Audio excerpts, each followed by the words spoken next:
everyone! Today we're going to discuss the Easter eggs and other references you might have missed while watching the newly released The Bad Guys.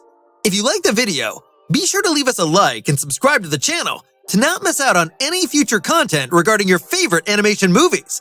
Without further ado, let's get started. The Bad Guys is Ocean's 11 in a kid-friendly template, with adorable animals stealing precious items and swindling financial institutions. As a result, there are numerous resemblances. In the Ocean's films, George Clooney's Danny was fairly straightforward, masterminding it, all while staying calm no matter how screwed up the strategies got. Wolf was a seamless talker very much like this, wearing ties and sticking to his principles. Tarantula even made reference to him as George Clooney in several instances. Wolf did not really mind, since it was one of the highest compliments he could have garnered. Furthermore, his connection with Snake was similar to Danny and Rusty, who occasionally brought into question one another's devotion to the task. The Night Fox was a French robber who contested with Danny's crew in Ocean's 12. He ultimately snatched the Fabergé egg by busting into a museum and using techno tunes to avoid the beam sector and raise the remnant in the dead of night. The Bad Guys had Squad Wolf do the same thing, trying to sneak into an entrance where Marmalade was to obtain the Golden Dolphin. They wore the same suits and ties as Night Fox. The tunes were similar, and they circumvented the laser domain in the very same manner, though they were finally caught after unintentionally provoking the warning signal in the fallout. In The Bad Guys, Diane was once the Crimson Paw, and she wanted Team Wolf imprisoned if they did not reform. As a consequence, when she noticed Marmalade was trying to manipulate them, she decided to wear her suit again to assist Team Wolf. She ultimately decided to side with them and assisted them, much of which was attributable to her emotions for Wolf. It paid tribute to Isabel from Ocean's 12, a Europol investigator who ultimately cooperated with the robbers after noticing Night Fox was attempting to manipulate them. Furthermore, when Diane ultimately picked up the forgiven Team Wolf outside of the jail cell in her car after the controversy was settled, the scene made reference to Tess picking Danny when her husband was released from custody at the final moment of the first Ocean's film. It is difficult to watch this animal-centric criminal humor without being reminded of Rich Moore and Byron Howard's 2016 motion picture, Zootopia. There are conceptual and storyline comparisons between the two movies that are important not to forget, and when you acknowledge them, it is also hard not to imagine how The Bad Guys stand in stark contrast when it arrives at complex and subtle storytelling and comprehensive world constructing. Furthermore, Wolf's striking similarity to Nick from Zootopia can indeed not be overlooked. Thus, The Bad Guys can be made reference to as Zootopia, but without finesse. The film pays homage to Los Angeles by using the same air quality and white skies. That is something the creators had taken into account while investigating and developing the project's aesthetic standards. The brightness is unique to the city.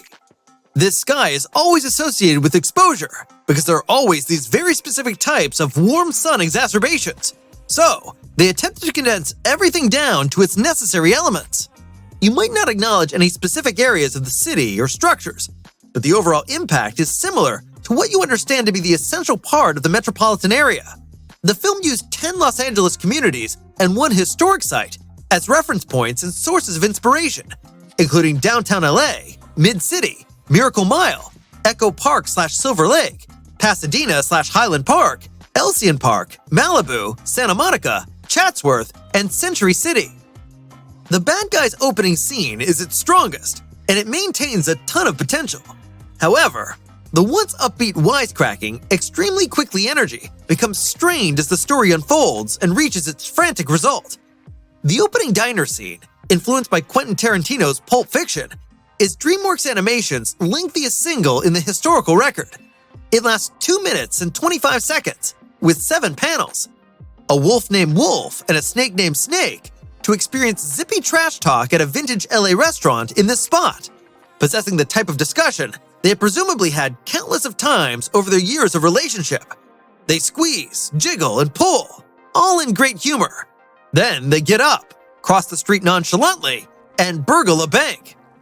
The character animation is visually appealing and vibrant much all the time, and the slapstick comedy is at its best possible when it slowly and subtly starts playing with the organic and natural inclinations of these animated cartoon life forms, including when Snake sheds its epidermis in the middle of the bank robbery. or when Miss Tarantula starts walking along with a fingerprint identification plate when the clan is fully booked into incarceration. We basically have a wolf in sheepskin for a substantial chunk of the motion picture, as the group's figurehead is expected to dress in a warm and cuddly lamb bodysuit as the core component of his recovery process. The villains in question are the long-standing villains of a false narrative, fairy tale, and religious theology. The wolf, the snake, the shark, the piranha, and the tarantula are all illustrations of dangerous wild animals. Animals whose morals have been delegated based purely on the fact that they appear necessarily mean and scary-looking.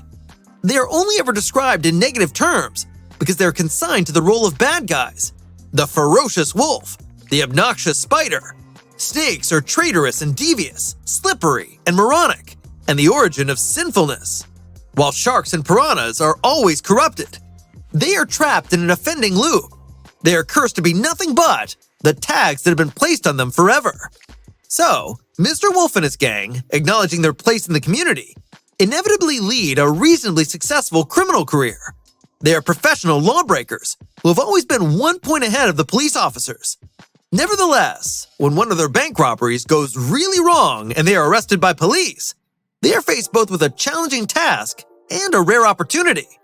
If they can know and understand, if they can actually show that all it usually takes to be a decent person is indeed the right set of guidelines and the rest will follow, they will be likely to succeed.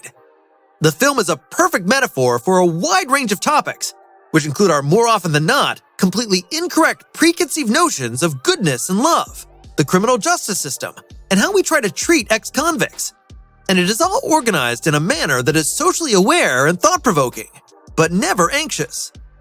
The animation in the film is intense and quick, particularly during the numerous action scenes and car rushes, pretty much entirely crossing between conventional CGI.